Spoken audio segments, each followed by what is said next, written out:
On va parler maintenant des économies qu'on peut faire avec les mobiles. Il va falloir laisser tomber les mobiles encore aussi pendant une semaine. Les économies qu'on peut faire avec les mobiles. Et oui, bientôt fini les mauvaises surprises. À la lecture de la facture de votre téléphone mobile, vous pouvez faire mieux et réduire très sensiblement votre consommation. Des gestes et des habitudes simples à acquérir. Le fondateur de meilleurmobile.com est sur le plateau de Bougea France. Écoutez, ça peut servir.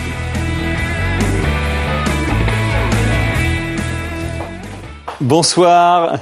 On va croire que c'est une émission de combine. On essaie d'avoir son bac au dernier moment. On essaie de gagner 30% sur sa facture de téléphone mobile. Enfin, c'est ce que vous avez de toute façon essayé de faire et vous y êtes arrivé. Vous avez fait une étude pour qu'on gagne 30%, tous, c'est ça, hein, tous, sur la facture. Ça s'adresse à tout le monde ou les gros consommateurs ou les petits consommateurs? Sur une facture moyenne, en moyenne 30%. C'est plus qu'une combine parce que 30%, ça représente 15 euros par mois, ce qui fait 180 euros par an. Oui. Donc c'est quand même une somme relativement intéressante. D'accord. Alors, comment elle s'est déroulée, votre étude? Vous êtes parti dans quelle direction?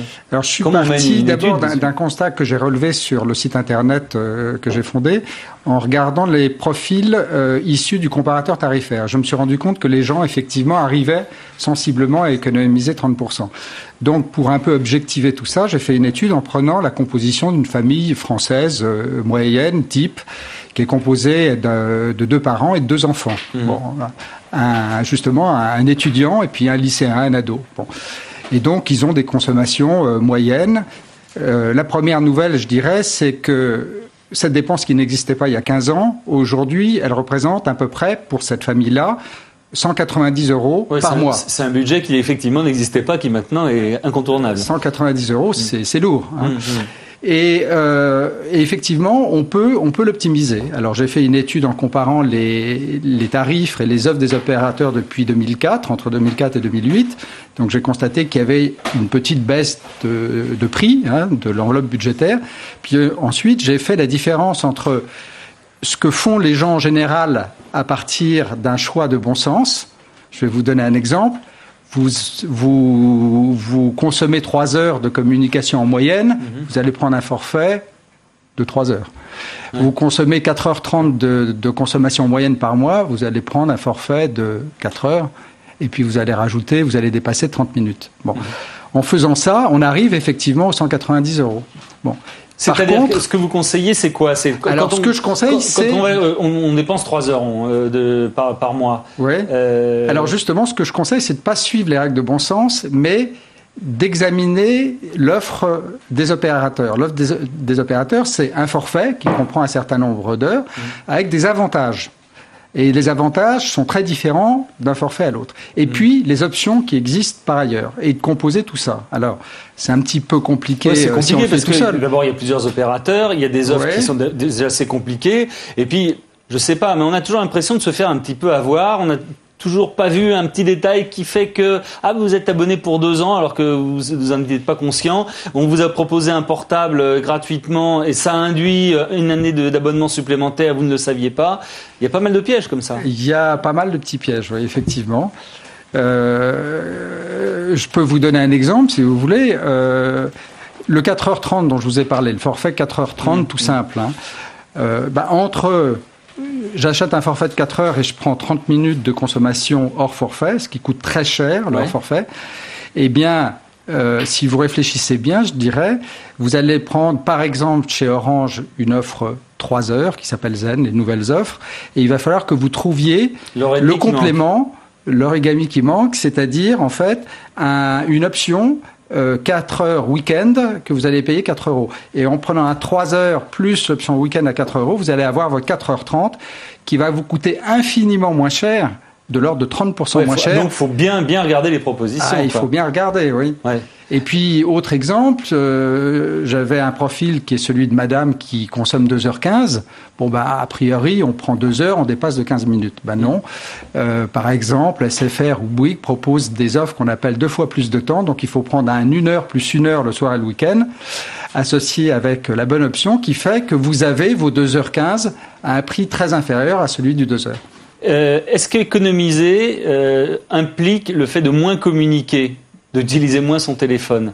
Non, pas du tout. Justement, vous partez de vos besoins que vous allez examiner à travers votre dernière facture, vos 2-3 dernières factures, et puis vous allez faire cette petite analyse. Alors, si vous voulez, je peux vous donner quelques trucs, effectivement, pour économiser. Oui, allez-y. D'abord, vous essayez toujours de consommer un petit peu moins de voix, entre guillemets, et plus de SMS. Le SMS est beaucoup moins cher que la voix. C'est un petit peu le même principe que quand on disait tout à l'heure en ce début d'émission, de prendre sa voiture pour faire 3 km, c'est pareil. Si c'est un message qui n'a pas une importance capitale ou qui est bref, vaut mieux envoyer un SMS, c'est ça? Beaucoup mieux, et c'est beaucoup moins intrusif. Vous dérangez moins la personne, par exemple en journée de travail. Bon. Les hommes et femmes politiques qui travaillent ici en particulier, qui lisent beaucoup les SMS. Voilà, c'est exactement comme ça. Donc vous avez intérêt à travailler un petit peu l'équilibre. Effectivement, vous verrez que votre facture se réduira.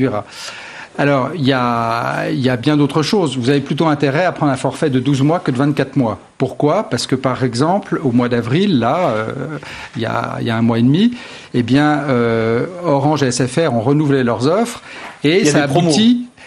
Oui, c'est des nouvelles offres même, et si vous les utilisez bien, ces fameuses offres 2 fois plus de temps, vous permettent de faire des économies considérables. Si vous êtes bloqué pour 24 mois, parce qu'il y a 12 mois, vous avez pris l'offre qui vous convenait, ou plus ou moins, et ben aujourd'hui, vous ne pouvez pas en sortir. Donc prendre des abonnements d'1 an maximum et les renouveler. Est-ce que dans le même principe, on pourrait conseiller, je ne sais pas, vous allez nous le dire, d'acheter des téléphones pas forcément très chers, même plutôt très bon marché, mais d'en changer plus souvent ?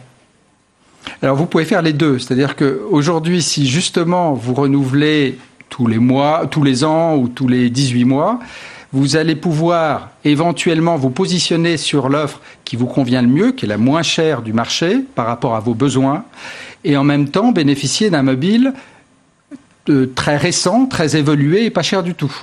Donc vous avez plutôt intérêt à bénéficier de cet avantage-là lié à un changement éventuel d'opérateur avec le dernier mobile qui fait un peu tout aujourd'hui et qui permet de naviguer sur Internet. Est-ce qu'il faut se méfier des promotions, des offres, des cadeaux ?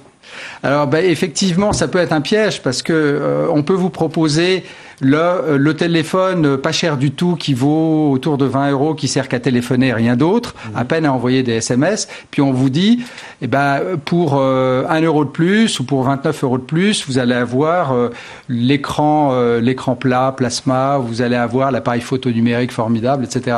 Mais ce qu'il faut voir, c'est que pour financer ça, on va vous proposer une offre qui est chère, un forfait dont vous n'avez pas l'utilité. Donc vous allez payer plus cher tous les mois. Ça revient à payer votre cadeau à crédit. Donc il faut plutôt faire attention à ces... Il faut regarder à 2 fois. SFR, Orange, Bouygues Télécom, est-ce qu'il y en a un qui est plus attractif que les autres ou est-ce que c'est en fonction des offres ? Alors, sur le prix à la minute, quand vous regardez effectivement les offres, elles peuvent être très différentes d'un opérateur à l'autre. Par contre, quand vous... Parce qu'ils sont quand même à un moment donné entendus sur les tarifs, donc a priori... les tarifs à la minute sont très différents. Par contre, si vous utilisez toutes les facettes, toutes les composantes de l'offre, c'est-à-dire le forfait, l'avantage qui est associé, plus les options éventuelles, vous avez un resserrement qui est assez étonnant. Et finalement, vous avez encore un petit avantage au MVNO. Mais avec ces nouvelles offres, le fameux opérateur virtuel est de plus en plus marqué par les grands opérateurs historiques. Vous avez parlé tout à l'heure d'une famille. C'est vrai que dans une famille, on peut avoir 4 portables. Est-ce qu'on a intérêt à dealer ? Est-ce que c'est possible de dealer, dire voilà, moi je vous achète pas un portable et un abonnement, j'achète 4 portables et 4 abonnements. Est-ce que ça se deal avec SFR, avec Bouygues, avec l'opérateur, ou même avec celui qui vous le vend dans sa boutique ? Je l'ai pas encore vu. Non, il faudrait que vous vous constituiez en petite entreprise, éventuellement en association. C'est une base de commerce élémentaire d'avoir des réductions parce qu'il y a le nombre.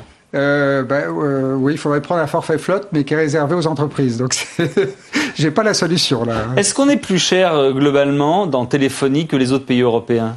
Parce que ça a été un fantasme en disant à l'étranger il paye beaucoup moins cher, ça coûte rien, etc. Là, il y a une récente étude de l'IDAT, je crois, qui est sortie, qui tend à prouver qu'on est à peu près au milieu du panier. La France est un peu différente parce que elle a inventé le forfait et elle a inventé pratiquement l'illimité. Alors c'est l'illimité le soir ou le week-end ou les deux à certaines heures, etc. Donc finalement, vous pouvez, à l'intérieur d'une enveloppe financière relativement réduite, vous pouvez consommer de façon illimitée si vous vous pliez finalement aux règles du jeu qui sont proposées par l'opérateur. Ouais. Les coups de fil à l'étranger. Alors là, il paraît qu'on est les champions du monde, les Français, que ça coûte beaucoup plus cher que les autres pays quand ils téléphonent à l'étranger. Est-ce que c'est vrai? Alors, ce qui coûte cher aujourd'hui, c'est de passer un appel depuis l'étranger vers la France. Par contre, maintenant, vous avez de plus en plus d'offres aujourd'hui qui vous permettent d'appeler vers l'étranger au prix de la France. Par exemple, les États-Unis, le Canada, toute l'Union européenne au prix de la France. Ça veut dire que quelqu'un qui voyage beaucoup a intérêt à s'acheter une ligne à l'étranger pour téléphoner en France. Alors, si les Français, il va vers l'étranger, il prend un forfait haut de gamme d'un des trois opérateurs. Bon. Par contre, si il se déplace souvent à l'étranger et qu'il passe des communications depuis l'Allemagne ou les États-Unis, là, le problème est différent et vous pouvez avoir des écarts de prix tout à fait considérables d'une offre à une autre et d'un opérateur à un autre. Globalement, est-ce que vous pensez que le téléphone va baisser dans les années qui vont venir, le téléphone mobile? Écoutez, ce que j'ai constaté, c'est que sur des paniers, comme on dit, optimisés, c'est-à-dire sur des budgets familiaux optimisés, on avait gagné à peu près 11% entre 2004 et 2008. Je pense que ça va continuer à un peu baisser, mais surtout ce qui va se passer, c'est un enrichissement des forfaits qui s'est déjà produit avec la navigation illimitée sur Internet, par exemple, ou la boîte mail, la consultation de la boîte mail illimitée. Donc, c'est des nouveaux usages, c'est l'Internet mobile qui va se développer et qui va vous donner... à partir de ce mobile, l'accès, je dirais, à un univers beaucoup plus riche que celui d'aujourd'hui. Il y a eu en gros 3 évolutions. Vous avez eu le téléphone pour téléphoner uniquement jusqu'à l'an 2000. Vous avez eu ensuite le téléphone pour téléphoner et passer des SMS. Donc c'était un premier mode. Et puis depuis le Noël dernier, vous avez le téléphone pour naviguer sur Internet.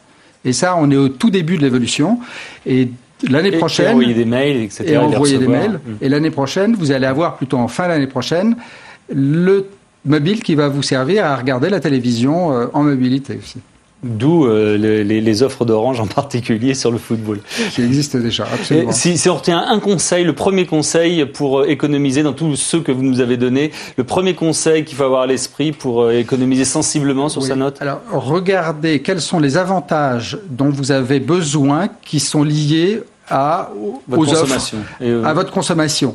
Et en fonction de l'avantage, vous allez choisir l'offre et derrière l'opérateur.